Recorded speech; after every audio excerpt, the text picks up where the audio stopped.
DJയുടെ RS4 mini released gimbal സീരീസിന്റെ ഒരു next ലെവലായിട്ട് എനിക്ക് തോന്നിയിട്ടുണ്ടായിരുന്നു. എനിക്ക് ഏറ്റവും ഇഷ്ടപ്പെട്ട കുറച്ച് കാര്യങ്ങൾ ഏതൊക്കെയെന്ന് വെച്ചാൽ, first one auto axis lock. Gimbal mini സീരീസിലെ ആദ്യത്തെ ഓട്ടോ ആക്സിസ് ലോക്കാണിത്. സെക്കൻഡ്, ഈ ഗിംബലിൽ വന്ന അപ്ഡേറ്റ് എന്ന് പറയുന്നത് 4th ജനറേഷൻ സ്റ്റെബിലൈസേഷൻ എന്നാണ്. സ്റ്റെബിലൈസേഷനിൽ വളരെ ഒരു ഇമ്പ്രൂവ്മെന്റ് കൊണ്ടുവന്നിട്ടുണ്ട്.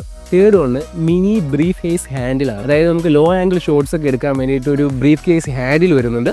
നമുക്കത് വേണ്ടാത്ത പക്ഷം നമുക്കത് ഊരി മാറ്റുകയും ചെയ്യാം. ഈ ഗിംബലിൽ വെർട്ടിക്കലായിട്ട് നമുക്ക് യൂസ് ചെയ്യാം. അത് കൂടാഞ്ഞിട്ട് നമുക്ക് ഫോൺ ഹോൾഡറും വെക്കാം. നമുക്ക് വയർലെസ് ആയിട്ടും ബ്ലൂടൂത്ത് ആയിട്ടും നമുക്കിത് കൺട്രോൾ ചെയ്യാൻ പറ്റും. കൂടാഞ്ഞിട്ട് നമുക്ക് ജോയ്സ്റ്റിക് വഴി സൂം ഇൻ സൂം ഔട്ട് ഓപ്ഷനും കൂടെ നമുക്ക് ഉണ്ട്. മെയിൻ അപ്ഡേറ്റ് ആയിട്ട് വന്നിട്ടുള്ളത് ഇന്റലിജന്റ് ട്രാക്കിംഗ് മോഡാണ്. ഇതൊരു മാഗ്നറ്റിക് ക്യാമറയാണ്. ക്യാമറ നമ്മൾ സബ്ജക്റ്റിനെ ഫേസ് ട്രാക്ക് ചെയ്തോളും. 10 മീറ്റർ വരെ ഡിസ്റ്റൻസിൽ നമുക്കിത് കറക്റ്റായി കൺട്രോൾ ചെയ്യാൻ പറ്റുമെന്നാണ്. 30% കൂടുതൽ ബാറ്ററി ബാക്കപ്പ് കിട്ടുമെന്നാണ് പറയുന്നത്. 2 kg വരെ നമുക്ക് ഈ ഗിംബലിൽ ഹാൻഡിൽ ചെയ്യാൻ പറ്റും. ഇനി ഞങ്ങൾ ക്യാമറ ബേസ്ഡ് വീഡിയോസിന് വേണ്ടിയിട്ട് ചാനൽ ഒന്ന് ഫോളോ ചെയ്യുക, സബ്സ്ക്രൈബ് ചെയ്യുക. Thank you so much.